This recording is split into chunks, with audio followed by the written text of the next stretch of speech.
আসসালামু আলাইকুম। আশা করি সবাই ভালো আছেন। আজকে আমরা দেখব অ্যাডোবি ফটোশপ থেকে কিভাবে খুব সহজে একটি পোস্টার ডিজাইন করতে হয়। তো চলুন শুরু করা যাক। প্রথমে দেখে নিই আমাদের যে ইমেজটি আছে ওই ইমেজের ব্যাকগ্রাউন্ডটা আমরা কিভাবে রিমুভ করতে পারি। তো ব্যাকগ্রাউন্ড রিমুভ কিন্তু আমরা ফটোশপ থেকেও করতে পারি অথবা অনলাইন যে টুলগুলো আছে সেই টুলগুলো থেকে আমরা করতে পারি। তো আগে আমরা একটি ইমেজের ব্যাকগ্রাউন্ড রিমুভ করে নেব। তার জন্য আমরা ক্রোম ব্রাউজারে আসতে পারি। এসে আমরা লাইট রুম লিখে সার্চ করব। তারপর ওই দেখেন ব্যাকগ্রাউন্ড রিমুভার, এখানে আমরা একটি ক্লিক করলে এর ভিতরে নিয়ে আসবে। এইখান থেকে দেখেন স্টাফ ফর্মের ফটো, আমরা এখানে একটি ক্লিক করব। এখানে ক্লিক করলে আমাদের ডিসপিসিতে নিয়ে আসবে। এখান থেকে আমাদের ইমেজটি যদি সিলেক্ট করে দিই আমরা, দিয়ে ওপেনে দিব। ওপেনে দিলে দেখেন এটা কিন্তু আমাদের ব্যাকগ্রাউন্ডটা রিমুভের কাজ শুরু হয়ে যাবে। দেখেন আমাদের ব্যাকগ্রাউন্ডটা কিন্তু রিমুভ করেছে।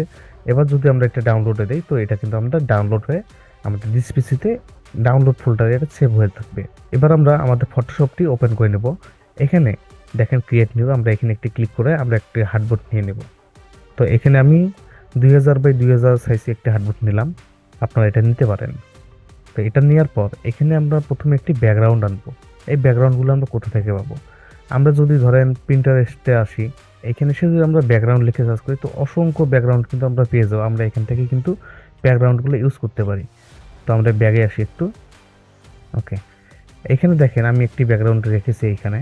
তো আমি এই ব্যাকগ্রাউন্ডটা আনতে চাচ্ছি, তার জন্য আমরা কিন্তু এখানে দেখেন ওপেন থেকেও আনতে পারি অথবা আমরা ডিসপিসি থেকে ডাইরেক্ট এখানে টেনে আনে ছেড়ে দিতে পারি। তো আমি এইভাবে আনলাম। আনার পর এটাকে আমরা একটু বড় করব। এরপর আমরা আমাদের ইমেজটি এখানে আনবো। তো ইমেজ আনার জন্য এখানে থেকে আমরা যে ব্যাকগ্রাউন্ডটা রিমুভ করেছিলাম সেটাকে নিয়ে আমরা এখানে ছেড়ে দেবো। এখানে ছেড়ে দিলে দেখেন এটা কিন্তু অ্যাড হয়ে যাবে। তো এটাকে আমরা এদিকে একটু নেব, নিয়ে আমরা এন্টারে দিলে কিন্তু এটা বসে যাবে। দেখেন এটা কিন্তু আমাদের অ্যাপ্লাই হয়ে গেছে। ওকে, আমরা ব্যাকগ্রাউন্ডের উপর একটি ক্লিক করব। ক্লিক করার পর ইফেক্টে আসবো। ইফেক্ট থেকে দেখেন ক্যামেরা র ফিল্টার, আমরা এখানে একটি ক্লিক করব। এখানে ক্লিক করলে এর ভিতরে নিয়ে আসবে। এখান থেকে ব্যাকগ্রাউন্ডটা আমরা একটু স্মুথ করার চেষ্টা করব। তো এখানে দেখেন ডিটেল, এখান থেকে দেখেন শার্পিং, শার্পিংটা আমরা এটা 30 রাখতে পারি। তারপরে নয়েজ রিডাকশন এটাকে আমরা 100 করে দেবো। কালার নয়েজ রিডাকশন এটাকে আমরা 100 করে দেবো। দিয়ে ওকে দিলে দেখেন এটা কিন্তু আমাদের একটু স্মুথ স্মুথ একটু ভাব চলে আসবে। ওকে, এটা আমাদের এরকম থাক। এবার আমরা ইমেজে একটি ক্লিক করি। ইমেজে ক্লিক করার পর ক্যামেরা ফিল্টার, এখান থেকে সেম ভাবে আমরা এর একটু শার্পিংটা বাড়িয়ে দেবো। এটাকে ধরেন আমরা 65 রাখতে পারি। নয়েজ রিডাকশন 100 এবং কালার নয়েজ রিডাকশন এটা আমরা 100 করে দিলাম। দিয়ে আমরা ওকে দেই। ওকে দিলে দেখেন এটা কিন্তু আমাদের অনেকটা পরিবর্তন চলে এসেছে।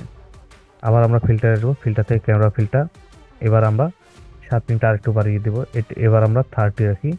এটা আমরা 25 রাখতে পারি। কালার নয়েজ রিডাকশন এটাকে আমরা ধরেন 20 রাখলাম। দেখে আমরা ওকে দেব। এবার দেখেন আরও একটু পরিবর্তন চলে এসেছে। এবার আমাদের ইমেজটা সিলেক্ট থাকা অবস্থায় আমরা কিবোর্ডে কন্ট্রোল এম বাটনে ক্লিক করব। তারপর এটাকে আমরা একটু জুম করে নেই, এরকমটা রাখি। এই দেখেন এর ব্রাইটনেসটা আমরা একটা হালকাভাবে বাড়িয়ে দেব এবং কালারটা একটু বাড়াবো। এইভাবে আমরা দেই। এইভাবে দেওয়ার পর আমরা ওকে দিব। ওকে দিলে কিন্তু এটা আমাদের অ্যাপ্লাই হয়ে যাবে। দেখেন এবার আমাদের ইমেজটা সিলেক্ট থাকা অবস্থায় আমরা ইফেক্টস এইখান থেকে দেখেন ব্লেডিং অপশন, আমরা এখানে একটি ক্লিক করব। এখানে ক্লিক করার পর এখানে দেখেন স্টক, আমরা স্টকে একটি ক্লিক করি। তার আগে আমরা একটু জুম করে নিব আমাদের ইমেজটা, এরকমটা রাখি। কেটে গেছে, আবার আমরা যাই এখানে। ওকে, এই দেখেন কালারটা ব্ল্যাক দিয়ে আছে, আমরা ব্যাকগ্রাউন্ডের কালার সাথে ম্যাচ করে এই কালারটা দিয়ে দিব। তো আমরা এটা দিলাম। দেওয়ার পর এটা দেখেন আমাদের 10-এর মতো আছে, ঠিক আছে। এটাকে আমরা কমিয়ে 1 রাখতে পারি অথবা 2 রাখতে পারি। তো আমরা এরকমটা রাখলাম। রাখার পর আমরা ওকে দেব। ওকে দিলে দেখেন এটা কিন্তু আমাদের অ্যাপ্লাই হয়ে যাবে। তারপর আমাদের এই ইমেজটা থাকা অবস্থায় আমরা আমাদের রোবটের একটি ইমেজ এখানে আনবো। তো আমরা এটা পিএনজি করে নিচ্ছি সেমভাবে এআই। তো এটা আমরা এনে এখানে ছেড়ে দিলাম। আপনারা কিন্তু চাইলে প্রিন্টারেস্ট থেকেও এই এআই ফটোগুলো ডাউনলোড করতে পারেন। এটাকে আমরা একটু ছোট করব। ছোট করার পর এটাকে আমরা এইভাবে রাখলাম।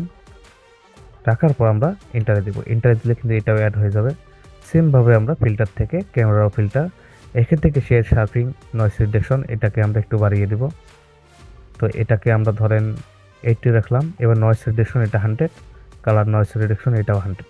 তারপর ওকে দেব। ওকে দিলে কিন্তু এটা আমাদের অ্যাপ্লাই হয়ে যাবে। এবার দেখেন আমাদের কিন্তু এই দুটো লেয়ারের কাজ কিন্তু মোটামুটি শেষ। এবার এখান থেকে সলিড কালার আমরা এখানে ক্লিক করব। ক্লিক করার পর আমাদের ব্যাকগ্রাউন্ডটা কিন্তু এইরকম ছিল প্রায়। আমরা ওকে দেই। এটাকে আমরা একটু কপি করে নেব, কন্ট্রোল জে দিয়ে একটু কপি করে নিলাম। নিয়ে প্রথমটা আমরা আইটা অফ করি এবং এটাকে আমরা মার্কস করে নেব। তারপর হোয়াইট কালারটা সিলেক্ট করে আমরা এখানে দেখেন কিবোর্ডে কন্ট্রোল আই দিব। দেওয়ার পরে এখানে আমরা ব্রাশ টুলে আসবো। ব্রাশ টুল থেকে ব্রাশ টুলের সাইজটা আমরা একটু বাড়িয়ে নেব। তো ধরেন আমরা এরকমটা রাখলাম। রাখার পর এর আমরা অপাসিটিটা 100 করে দেব এবং ফ্লোটা আমরা 50 রাখতে পারি। তারপর এখানে দেখেন হোয়াইটটা আমরা উপরে দিব, ব্ল্যাকটা নিচে দেব কালার। এবার আমরা এইভাবে একটি ক্লিক করব। ক্লিক করলে দেখেন এটা কিন্তু আমাদের অ্যাপ্লাই হয়ে যাবে। এটা কিন্তু আমাদের ইমেজের উপরে দেখাচ্ছে, ঠিক আছে। তো আমরা আরেকটি ক্লিক করি এইখানে এইভাবে। ওকে, ক্লিক করার পর আমাদের এই কালারটা আমরা ইমেজের নিচে নিয়ে আসবো এইভাবে। আর আমাদের রোবটের ছবিটা এটা আমরা আমাদের ইমেজের নিচে নিয়ে আসি এইভাবে। এটাকে দিলাম এবং আমাদের ইমেজটা উপরে নিয়ে আসি। দেখেন আমাদের কিন্তু একটি ইফেক্ট চলে এসেছে। এবার আমরা এর কালারটা কিন্তু একটু চেঞ্জ করতে পারি। আমাদের ইমেজের উপর ক্লিক করার পর আমরা ফিল্টারে আসবো, ফিল্টার থেকে ক্যামেরা ফিল্টার। ক্যামেরা ফিল্টারে আসার পর এখানে দেখেন কালার মিক্সার, আমরা এখানে একটু ক্লিক করব। ক্লিক করার পর এর কালারটা আমরা একটু চেঞ্জ করার চেষ্টা করব। আমরা এটাকে একটু কালার দিয়ে দিই এইভাবে। এটাকে আমরা এরকমটা রাখলাম। রাখার পর আমরা আবার ডিটেল থেকে এর শার্পিংটা একটু বাড়িয়ে দিব। এটা 30 রাখলাম। রাখার পর নয়েজ রিডাকশন এটাকে আমরা ধরেন 10 রাখি। রাখার পর আমরা ওকে দিলাম। ওকে দিলে দেখেন এটা কিন্তু আমাদের অ্যাপ্লাই হয়ে যাবে। আমাদের ব্যাকগ্রাউন্ডের সাথে কিন্তু এটা একটু ম্যাচ করতেছে এখন, ঠিক আছে। অলরেডি দেখেন আমাদের কিন্তু এখানে কাজ কিন্তু প্রায় শেষ। আমরা চাইলে কিন্তু আরও সময় নিয়ে এটা আরও প্র্যাকটিস করতে পারতাম বা এডিট করতে পারতাম। তো আজকে আমি যেহেতু হালকাভাবে আপনাদের দেখাচ্ছি, তাই বেশি কিছু আর করব না। আমি আস্তে আস্তে স্টেপ বাই স্টেপ আপনাদের শেখানোর চেষ্টা করব। তো এখানে আমরা কিছু লিখেছিলাম, তো আমি এখানে লিখে রেখেছি। হ্যাঁ, এটা আমি কপি করব। করার পর এখানে আমরা টেক্সটে আসবো। এখান থেকে আমরা কন্ট্রোল ভি দিয়ে এটা পেস্ট করে দিই। ওকে, আমি কিন্তু এটা ফন্ট ডাউনলোড করেছিলাম, আপনারা কিন্তু ফন্ট ডাউনলোড করতে পারেন। তো এটাকে আমরা একটু ছোট করি, এইরকমটা আমরা রাখতে পারি। রেখে আমরা এন্টারে দিব। এন্টারে দেওয়ার পর আমাদের নেক্সট টেক্সটগুলো আছে এগুলো আমরা কপি করব। আমরা আলাদা আলাদা করে দিই, আমাদের জায়গাটা কিন্তু কম। এটাকে আমরা অল্টা শিফট ধরে কপি করে এখানে আমরা পেস্ট করে দিই। দেওয়ার পর নেক্সট যেটা আছে আমরা এটাও কপি করব। এটা কপি করার পর এখানে এসে আমরা সেমভাবে পেস্ট করে দেবো। এটা কপি করে নিই একটা। ওকে, এখানে আমরা পেস্ট করে দিলাম। এবার এর সাইজটা কিন্তু আমরা একটু ছোট করতে পারি। কন্ট্রোল টি দিয়ে আমরা এর সাইজটা একটু ছোট করে নিলাম, এরকমটা রাখলাম। এবং এর সাইজটা আমরা একটু হালকাভাবে ছোট করব, এরকমটা রাখি। এবার আমরা কিবোর্ডের শিফট ধরে আমরা তিনটো টেক্সটে আমরা ক্লিক করব, একটি করি। করার পর এটাকে আমরা দেখেন মিডল করে নিব। ওকে, তো দেখেন এটা কিন্তু আমরা চতুর্দিক দিয়ে সমান হয়ে গেছে। এবার এর মধ্যে আমরা কালার দেব, ঠিক আছে। তো প্রথমে আমরা এই কালারটা দেই, এটা সহজ ছিল।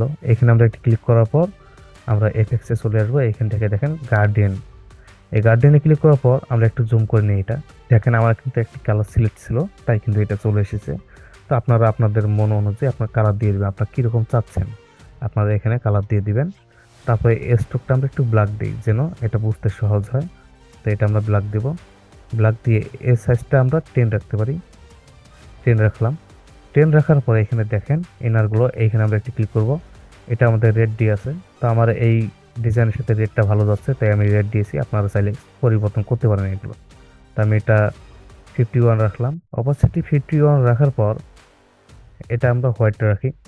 ওকে দেই। দেখেন এটা কিন্তু আমাদের একটি 3D ভাব চলে এসেছে, দেখছেন। এটা কিন্তু একটি 3D ভাব চলে এসেছে। এইভাবে আপনারা টেক্সট ডিজাইন করতে পারেন। তো যেহেতু আমরা এটা ডিজাইন করেছি, নিচেরগুলো সবাই পাবেন ইনশাল্লাহ। এটা কিন্তু আমাদের এই টেক্সটটা সেমভাবে এডিট করার প্রয়োজন নেই। আমাদের এটা এডিট করা আছে, আমরা কিবোর্ডে অল্টা ধরে এটাকে টেনে এখানে ছেড়ে দিলে কিন্তু এটার মধ্যে অ্যাপ্লাই হয়ে যাবে। সেমভাবে আমরা এটা তো দিয়ে দিব। ওকে, দেখেন এটা কিন্তু আমাদের অ্যাপ্লাই হয়ে গেছে। একটু জুম করে দেখাই আপনাদের, দেখতে পাচ্ছেন এটা আমাদের কিন্তু অনেক সুন্দরভাবে অ্যাপ্লাই হয়ে গেছে। আমরা চাইলে কিন্তু এখানে একটু লাইটিং ইফেক্ট দিতে পারতাম, তো এটাতে অনেক সময় লাগবে। এবার আমরা যে প্রথমে খেয়াল করে দেখবেন, আমরা যখন সলিড কালার নিয়েছিলাম আমরা কিন্তু একটি আইকন অফ করেছিলাম। তো এটা আমরা অন করব। অন করার পর সেমভাবে কিন্তু এটা আমরা মার্কস করে নেব এবং এর হোয়াইট কালারটা সিলেক্ট করে কিবোর্ডে কন্ট্রোল আই দিব। দেওয়ার পর এর কিন্তু ফিল কালারটা হোয়াইট থাকবে এবং স্ট্রোকটা ব্ল্যাক থাকবে। তারপর আমরা আমাদের ব্রাশ টুলে একটি ক্লিক করব। ক্লিক করার পর এই সাইজটা আমরা দিয়ে দিব। তো এটা আমি ধরেন সাইজটা কত রাখি, 165 রাখলাম।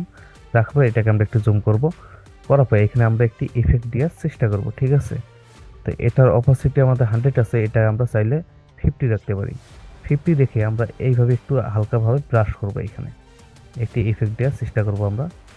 তো আমরা চাচ্ছি যেন মুখের মধ্যেও এই ইফেক্টটা একটু হালকাভাবে পরিয়ে, তো এরকমটা আমরা দিলাম। দেওয়ার পর এখানে দেখেন এটা আমাদের নর্মাল আছে, এটাকে আমরা সফট লাইটে এটা করে দেব। করে দিলে দেখেন এটা কিন্তু আমাদের অ্যাপ্লাই হয়ে যাবে, ঠিক আছে। আমরা সেমভাবে কিন্তু এই সাইডটাতেও একটি অ্যাপ্লাই করতে পারি, এইভাবে আমরা অ্যাপ্লাই করতে পারি এটা।